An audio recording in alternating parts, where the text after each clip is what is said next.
Today on JLC TV, meet Jack, JLC's account director, and the reason for JLC's sales team, how China dominated the market with Amazon FBA, and an overview of JLC's Monday morning sales meetings.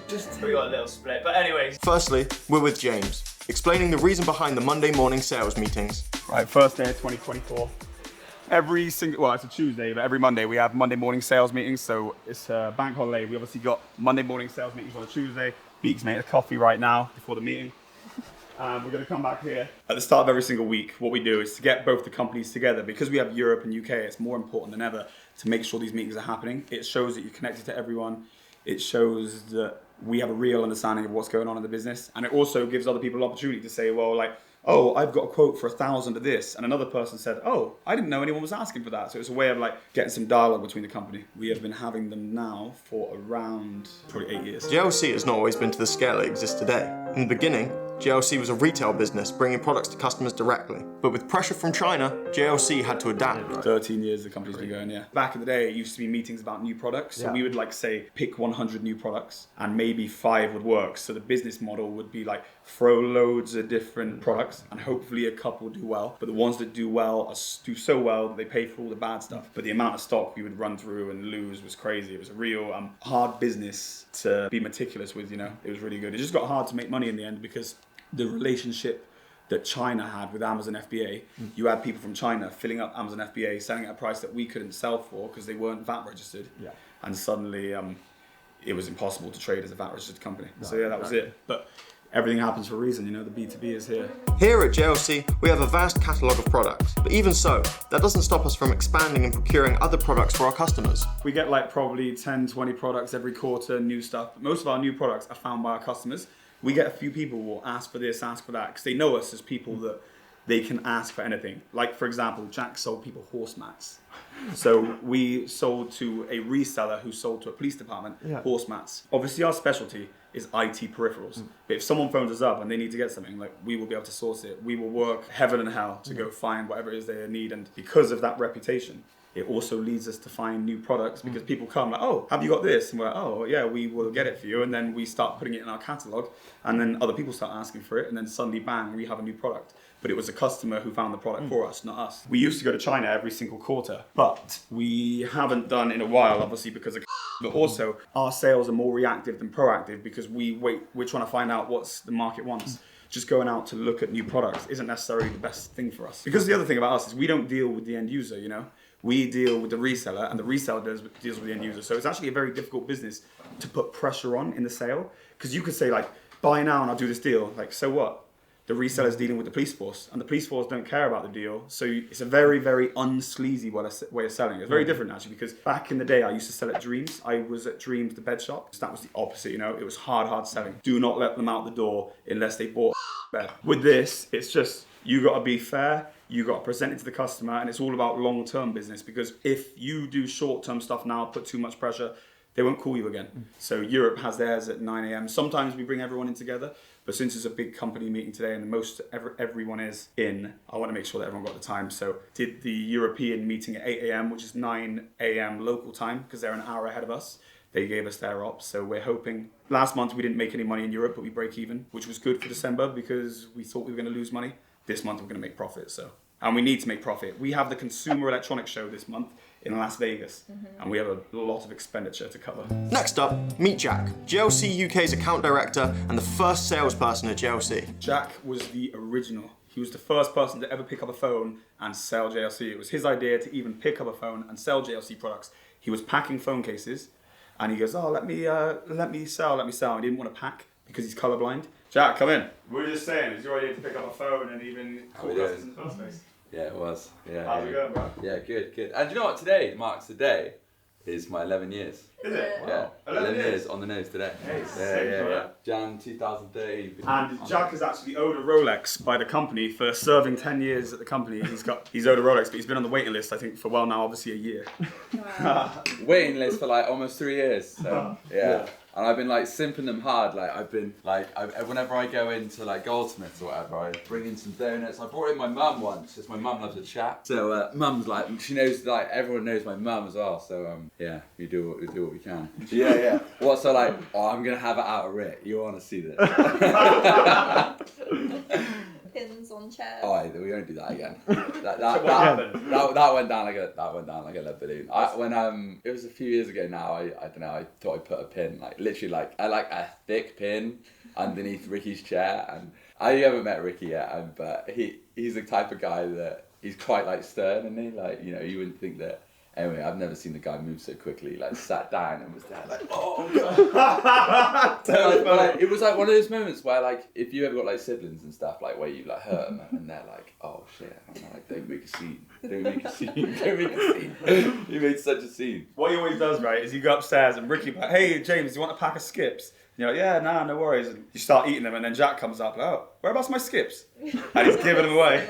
But like he'll go downstairs, like he's done it before. Like he'd be like, hey, like to the guys in the warehouse, like he's like, hey, does anyone want like a spare sandwich? And it was like, obviously they're like, yeah. I'm like, yeah, Rick might want a sandwich. He said, like, oh, I don't know. And then like I could see downstairs like Arthur like tucking in like not even been there a minute. And he's eating like 3/4 of my sub. Like one, like how have you eaten that so quickly? Two, like.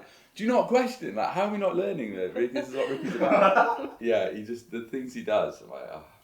We can be serious as well. Like, upstairs, the sales environment, it's like a forever, like, evolving ecosystem. So, like, we've had to put rules in place where we didn't know we needed rules. You know, as we've scaled, as we've got bigger, like, you know, certainly in the UK territory, like, a lot of our businesses, they kind of, like, cross wires a little bit. So, like, I end up going against, you know, Joel, Ricky, you know, with their customers. So we've had to create rules. So like Rick's been quite good in that area, like helping us just create rules and like things in place where if we get into it, then there's things that we can fall back on. We're like, no, we all agreed on this and this. So it's like, it's quite cool. It's Nice. Forever evolving.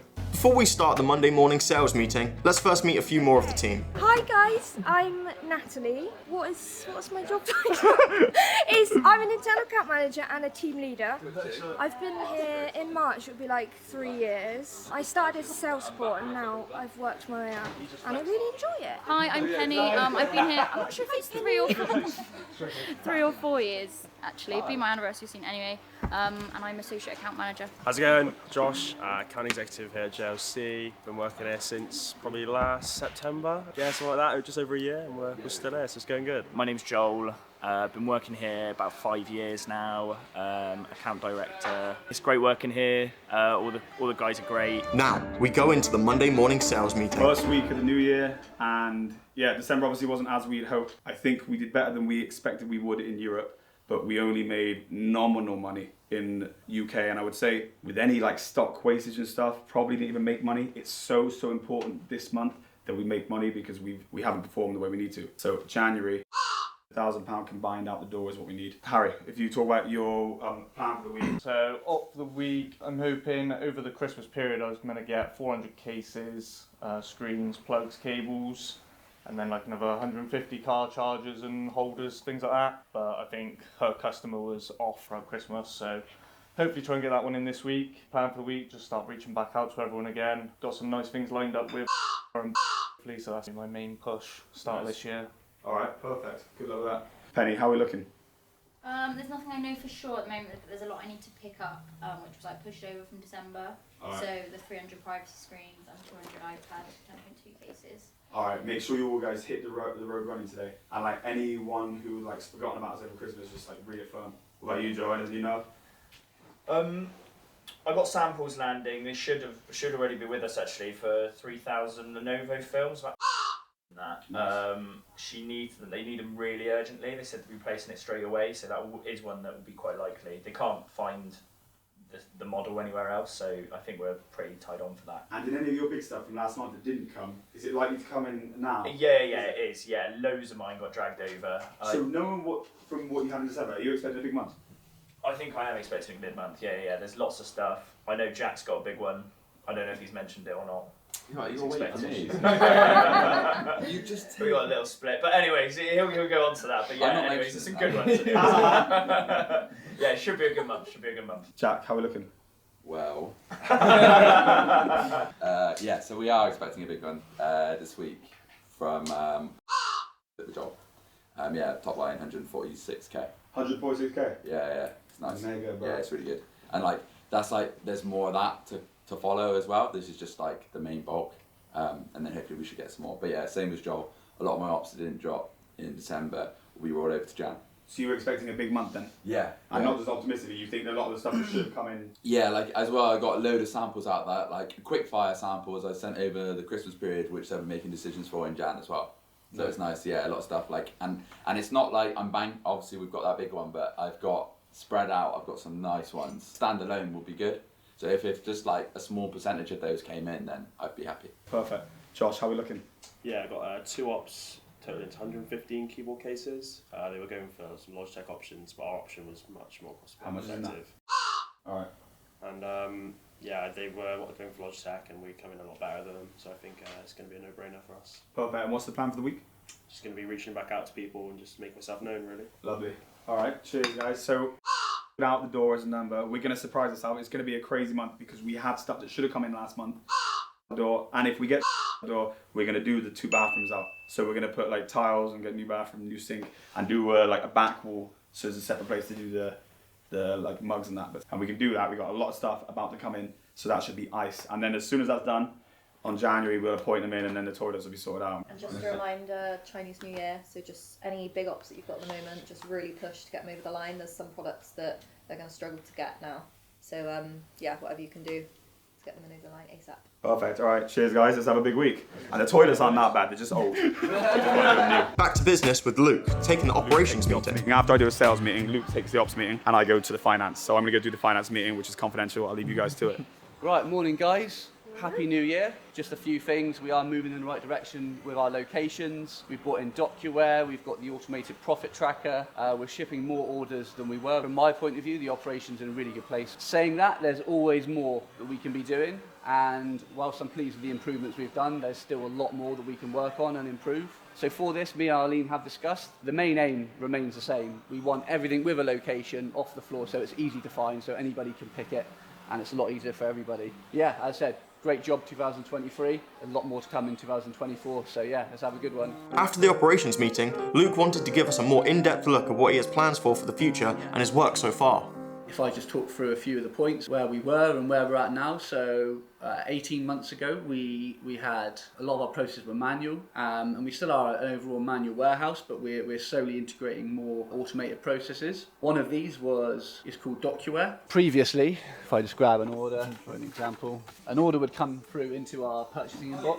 We would have to painstakingly print the order out, have to manually enter each individual line, and it was painstakingly long. What DocuWare allows us to do, the orders come through into our purchasing inbox and they naturally filter through to DocuWare. Previously there was no locations on items, it was all done by memory. I was pretty impressed with how everyone was kind of working like that. It needs to be inclusive so we could have anybody pick in at any point. It can't just be the people that memorise where it was. So to improve speed, efficiencies and picking errors, it'd be worth bringing a location system. So it's a big task. If I just give you an example, the order is placed in the tray for the guys to pick. So there's the pick of the tray there, M7D. So we're in aisle M7 here, D on the bottom. And we should have there iPhone SE brushed silicon.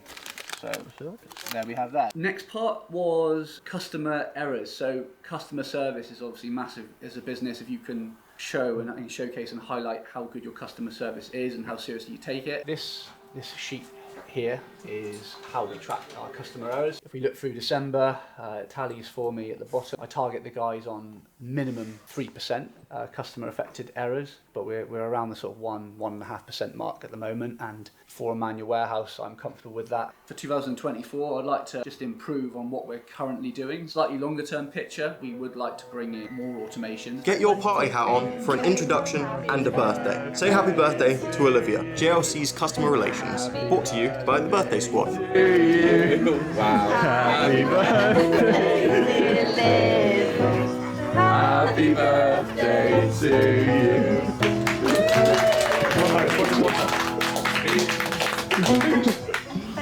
To finish off the episode, we find ourselves catching a criminal in the act. During the Monday morning sales meeting, you may have noticed that the perpetrator, Beak, also known as Rebecca, not using her own mug. At JLC, this is a criminal offence, resulting in a 6-month ban on teas and coffees and 3 points on your licence. That's all for this week here at JLC TV. Thanks for watching. Please don't forget to like and subscribe and comment down below your thoughts on the video.